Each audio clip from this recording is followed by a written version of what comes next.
ஊட்டி naturals வழங்கும் happy couples மூலிகை பொடி ஆண்களின் நரம்பு பலவீனம், உடல் மற்றும் மனச்சோர்வு உள்ளிட்ட தீர்வாக இருக்கும் சிறந்த இயற்கை நிவாரணி. 30க்கும் மேற்பட்ட மூலிகைகளை கொண்டு இயற்கையான முறையில் 85 வருட பாரம்பரிய தயாரிப்பில் உருவான ஹாப்பி கப்பிள்ஸ்.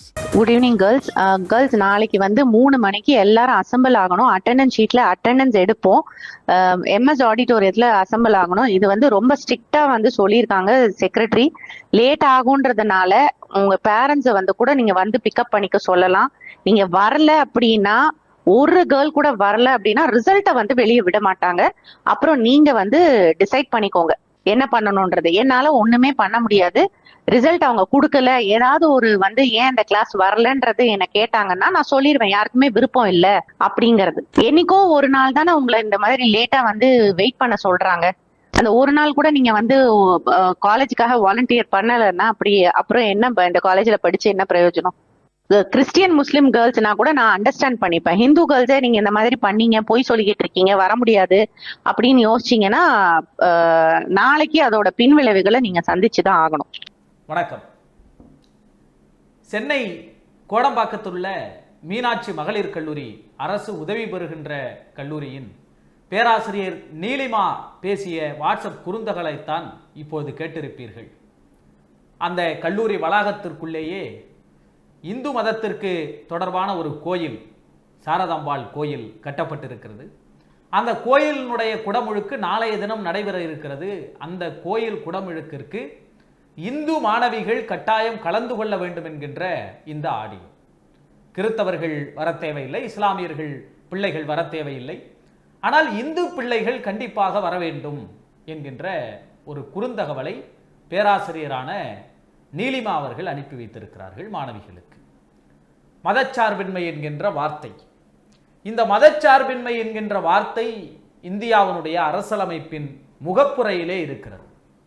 ஒரு நாடு குடியரசு பெற்ற நாடாக ஒரு கட்டமைப்புக்குள் இயங்குகிறது, சுதந்திரம் பெற்ற தன்மையுடன் இயங்குகிறது என்றால் அந்த நாட்டின் மிக முக்கியமான வழிநடத்தக்கூடிய ஒன்றாக கான்ஸ்டிடியூஷன், அரசியலமைப்பு சட்டம் இருக்கிறது.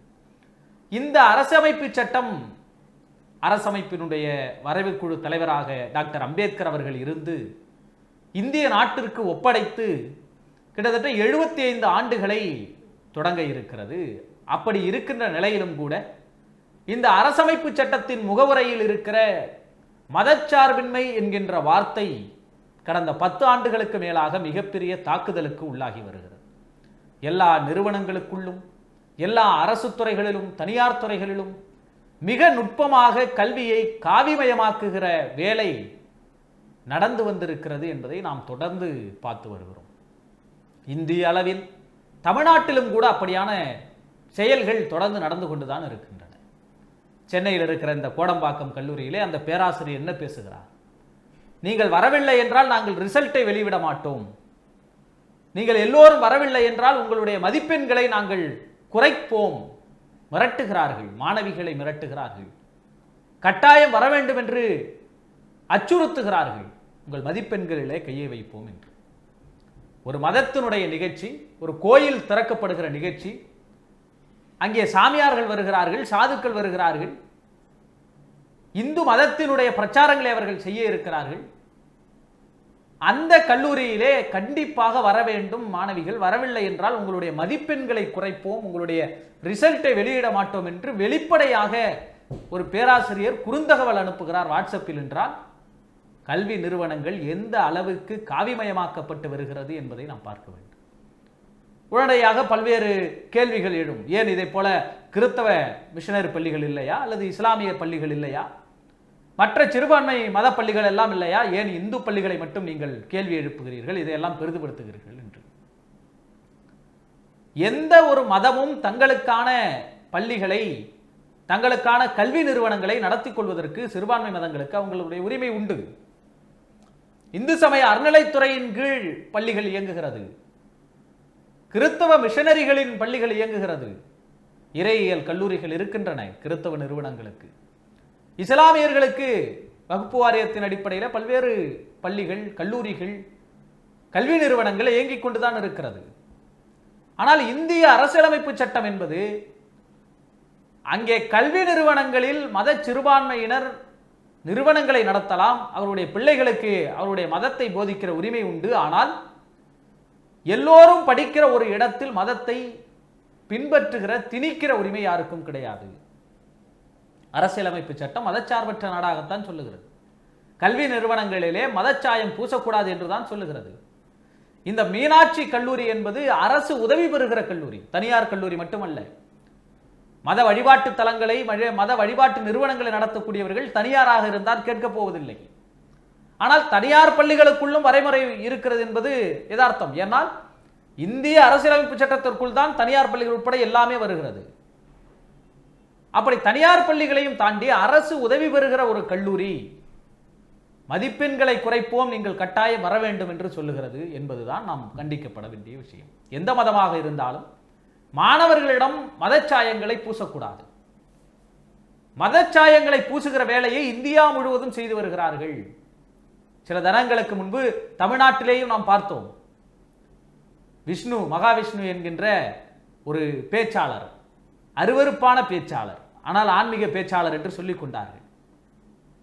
மந்திரம் சொன்னால் எல்லாம் நடக்கும், மந்திரம் சொன்னால் இங்கிருந்து அங்கு போகலாம், மந்திரம் சொன்னால் அது நடக்கும் இது நடக்கும், அந்த மந்திரங்களை எல்லாம் இப்பொழுது யாரும் சொல்லித் தருவதில்லை என்று அரசு பள்ளியிலே, அரசு பெண்கள் மேல்நிலை பள்ளியிலே, அசோக் நகரில் இருக்கக்கூடிய பள்ளியிலே கொண்டு போய் மாணவர்களிடத்திலே இந்த பிரச்சாரமாக செய்த ஒரு பேச்சாளர். ஆனால் அந்த பேச்சாளர் மந்திரம் சொல்லி சிறையில் இருந்து வெளியே வரவில்லை, மன்னிப்பு கேட்டுதான் வந்தார். அதே பள்ளியிலே, அரசு பள்ளியிலே சங்கர் என்கின்ற ஒரு ஆசிரியர், மாற்றுத்திறனாளி ஆசிரியர், பகுத்தறிவிலே PhD செய்தவர், அவர் பார்வையற்றவர், அந்த மகாவிஷ்ணுவுடைய பேச்சை எதிர்த்து கேள்வி கேட்கிறார். பள்ளிக்கூடத்திலே நீங்க மதம் சம்பந்தமான கருத்துக்களை பேசுகிறீர்கள், மூடநம்பிக்கையான கருத்துக்களை பேசுகிறீர்கள். அரசியலமைப்பு சட்டம் சொல்லுகிறது அறிவியல் மனப்பான்மையை வழங்க வேண்டும், ஊக்குவிக்க வேண்டும் என்று வழிகாட்டு நெறிமுறைகளிலே சட்டமாகவே இருக்கிறது. ஆனால் பள்ளியிலே மூடநம்பிக்கை கருத்துக்களை பரப்புகிறீர்களே என்று, மறுபிறவி குறித்து பேசுகிறீர்களே, மறுஜென்மம் குறித்து பேசுகிறீர்களே என்று அந்த ஆசிரியர் சங்கர் அவர்கள் கேட்டபோது அவரை மிரட்டுகிறார் மகாவிஷ்ணு. அதையெல்லாம் பார்த்தோம். அப்படி பள்ளியிலே ஊடுருவுகிறார்கள். அரசாங்கமே அதை செய்கிறது. இந்து சமய அறநிலைத்துறை சார்பிலே நீங்க நன்றாக பாருங்கள், கடந்த ஆகஸ்ட் மாதம் தமிழ்நாடு அரசு இந்து சமய அறநிலைத்துறை சார்பிலே முருகன் மாநாடு பழனியிலே நடைபெற்றது. அங்கே தீர்மானங்கள் நிறைவேற்றப்பட்டது. அந்த தீர்மானங்களிலே பள்ளி கல்லூரிகளுக்கு, பிள்ளைகளுக்கு, இந்து சமய அறநிலையத்துறையின் கீழ் இயங்குகின்ற பிள்ளைகளுக்கு, படிக்கிற பிள்ளைகளுக்கு முருகன் அவர்களுடைய பாடங்கள், பாசுரங்கள், கந்தசிஷ்டி கவசம் எல்லாம் கற்றுத்தரப்படும், போட்டிகள் நடத்தப்படும் எல்லாம் சொன்னார்கள். ஆனால் அமைச்சர் அதன் பிறகு சொன்னார் அந்த தீர்மானங்கள் எல்லாம் நடைமுறைக்கு வராது என்று சொன்னார். ஆனால் திருவான்மையூரிலே சமீபத்திலே அரசு உதவி பெறுகிற தனியார் பள்ளிக்கூடத்து பிள்ளைகளை அழைத்து கந்தசிஷ்டி கவசம் பாட வைத்தார்கள். அது சர்ச்சைகளை ஏற்படுத்தியது. ஏதோ ஒரு வகையிலே மதம் தொடர்பான மிகப்பெரிய ஊடுருவல் பள்ளி கல்லூரி மாணவர்களிடம் நடந்து கொண்டே இருக்கிறது.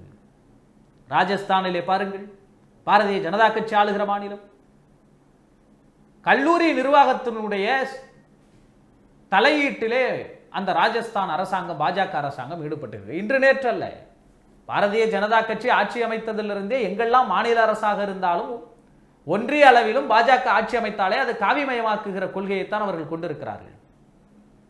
யோகி ஆதித்யநாத் முதல்வராக வந்தபோது எல்லா அரசாங்க நிகழ்ச்சிகளிலும் எல்லா அரசாங்கத்தினுடைய கட்டடங்களும் காவி நிறமானது.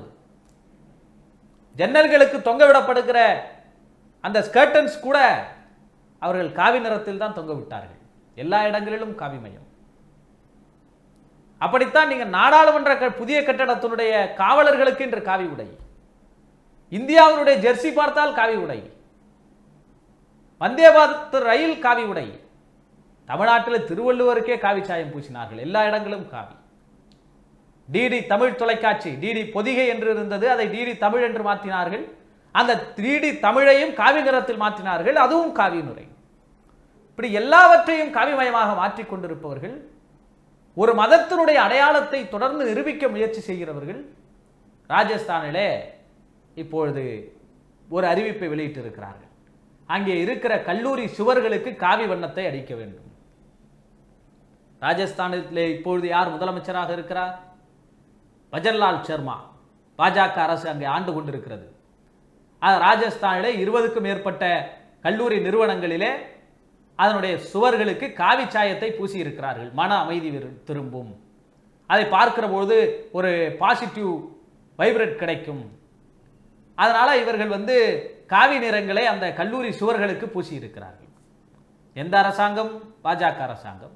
அரசு நடத்துகிற அரசு கல்லூரிகளுடைய சுவரிலே காவி நிறங்கள் பூசப்பட்டிருக்கிறது. இதே ராஜஸ்தானிலே இதற்கு முன்னால் முதலமைச்சராக பாஜக முதலமைச்சராக இருந்தவர் வசுந்தரா ராஜே சர்மா. அவர் என்ன செய்தார் தெரியுமா? ஆசாராம் பாபு என்ற ஒரு சாமியார், 83 வயதாகிற சாமியார். அந்த சாமியார் இப்பொழுது ஆயுள் தண்டனை பெற்ற கைதியாக இருக்கிறார்.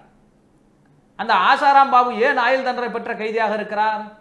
2018 பட்டியல் பழங்குடியின மக்களுக்கான சிறப்பு நீதிமன்றம் வழங்கிய தீர்ப்பு, மைனர் பெண்ணை பாலியல் வன்கொடுமை செய்ததற்காக சிறையில் இருக்கிறார்.